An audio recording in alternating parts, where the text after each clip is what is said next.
So hello animal lovers, आज मैं the angel next door season 2 का एपिसोड 3 को एक्सप्लेन करने वाला हूँ। और अगर तुमने इसकी प्रीवियस एपिसोड का एक्सप्लेनेशन नहीं देखा है तो मैं उस वीडियो का लिंक डिस्क्रिप्शन में प्रोवाइड कर दूंगा। तो चलो बिना किसी देरी के वीडियो को स्टार्ट करते हैं।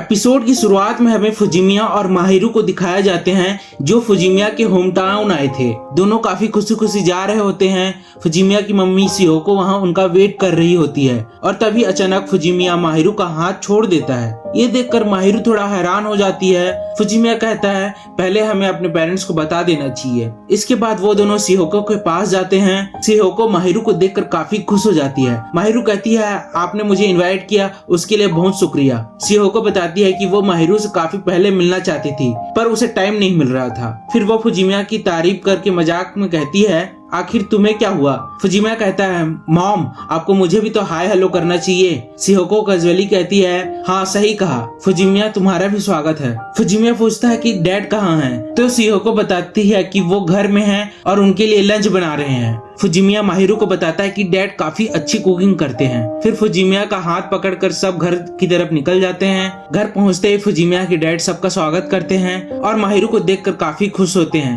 वो फुजिमिया से कहते हैं तुम पिछली बार के हिसाब से काफी बदल गए हो, तुम्हारे अंदर काफी कॉन्फिडेंस आ गया है। इसके बाद सियोको माहिरू को होम टूर करवाती है। वो कहती है इसे अपना ही घर समझना। माहिरू काफी शुक्रिया अदा करती है। फुजिमिया अपना कमरा दिखाता है और कहता है यहाँ स्लाइडिंग दरवाजा है तो तुम लॉक कर लेना वरना सियोको उसे परेशान करेगी। लंच के टाइम फुजिमिया के डैड पूछते हैं फुजिमिया तुम्हें परेशान तो नहीं करता ना? माहिरू स्माइल करके कहती है नहीं, मुझे फुजिमिया के साथ टाइम स्पेंड करना बहुत अच्छा लगता है। ये सुनकर दोनों काफी खुश होते हैं और माहिरू काफी तारीफ करती है। फिर दोनों माहिरू को शॉपिंग पर ले जाने की बात करते हैं और फुजिमिया को घर की देखभाल करने के लिए बोल देते हैं। फुजिमिया चिढ़कर कहता है मेरे साथ इतना अत्याचार क्यों कर रहे हो? बाद में जब फुजिमिया बर्तन धो रहा होता है तो सियोको उसकी तारीफ करती है कि वो काफी समझदार हो गया है। फिर सियोको अचानक पूछती है तुम दोनों कहाँ तक पहुँचे? फुजिमिया हैरान हो जाता है। सियोको कहती है छिपाओ मत, तुम दोनों एक कपल की तरह रहते हो और मैं माहिरू को अपनी बेटी की तरह एक्सेप्ट करूंगी।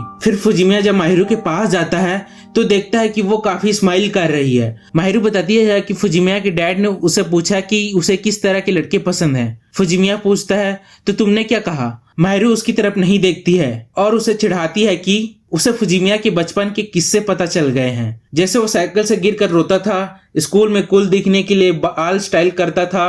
फुजिमिया थोड़ा एम्बैरेस्ड हो जाता है और माहिरू को सजा देने के लिए अपनी गोद में बैठा लेता है और उसे गुदगुदी करने लगता है। माहिरू हंसते हुए कहती है कि तुम काफी बेकार इंसान हो। फिर वो कहती है अगर तुमने मुझे और गुदगुदी किया तो मैं तुम्हारे कान में फूंक मार दूंगी। अगले दिन फुजिमिया की बचपन की फोटोज देखते हैं। उसके डैड कहते हैं फुजिमिया काफी लकी है कि उसे माहिरू जैसी लड़की मिली, मुझे तो जलन हो रही है। सियोको को बताती है कि उन्हें तभी शक हो गया था जब फुजिमिया ने कहा कि वो किसी लड़की को घर ला रहा है, क्योंकि उसने आज तक ऐसा कभी नहीं किया था।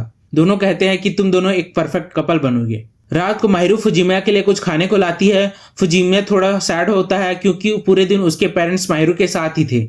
माहिरू उसके काफी क्लोज आ जाती है और कहती है कि फुजिमिया की फैमिली उसे बहुत पसंद है। फिर वो फुजिमिया के गाल पर किस कर देती है और फुजिमिया भी बदले में उसके गाल पर किस करता है। जब वो दोनों वापस अपने शहर आते हैं और पार्क में घूम रहे होते हैं तभी अचानक पीछे से कोई फुजिमिया का नाम लेता है। ये उसके स्कूल का पुराना जानने वाला टोकी होता है। टोकी माहिरू को देखकर हैरान हो जाता है और कहता है तू इतनी सुंदर लड़की कैसे पटा सकता है? तू तो क्लास में बोल नहीं पाता था। टोकी फुजिमिया का बेइज्जती करने लगता है कि वो पहले कितना बेकार था, पर माहिरू गुस्से में उसे जवाब देती है मुझे सब पता है और मुझे फुजिमिया की हर बात क्यूट लगती है। फुजिमिया भी हिम्मत दिखाता है और कहता है ये पुराना टाइम नहीं है कि मैं तुम्हारी बातें सुन लूं। माहिरू कहती है कि फुजिमिया ने उसकी लाइफ बदल दी है और वो किसी पुरानी बात पर उसे जज नहीं करेगी।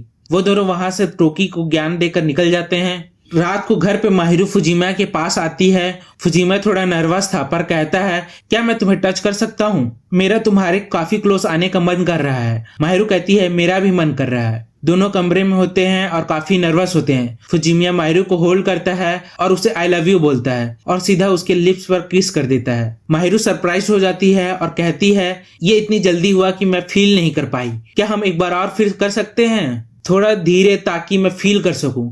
इसके बाद वो दोनों काफी लंबा और पैशनेट किस करते हैं, एक बार नहीं 2-3 बार। माहिरू ब्लश करते हुए पूछती है फुजिमिया क्या ये तुम्हारा फर्स्ट टाइम था? देख कर नहीं लग रहा था। फुजिमा कहता है हाँ, पर मैं खुद पर कंट्रोल नहीं कर पा रहा। फिर वो दोनों एक बार फिर किस करते हैं। एंड में फुजिमा माहिरो को पकड़कर बिस्तर पे गिरा देता है और वो दोनों साथ में लेटे होते हैं। फुजिमा कहता है इस तरह हम दोनों साथ में गर्म हो पाएंगे, तुम चाहो तो मेरे हाथ को तकिया बना सकती हो। माहिरो कहती है ठीक है, पर बदले में मैं तुम्हें ब्रेकफास्ट में स्पेशल ऑमलेट बनाकर दूंगी। दोनों काफी खुश होते हैं और एपिसोड वहीं खत्म हो जाता है। तो भाइयों, ये एपिसोड आपको कैसा लगा कमेंट्स में मेरे को जरूर से बताना और चैनल को भी सब्सक्राइब कर दो ताकि तुम्हें इसके नेक्स्ट एपिसोड का एक्सप्लेनेशन सबसे पहले मिले। सो catch you in the next video.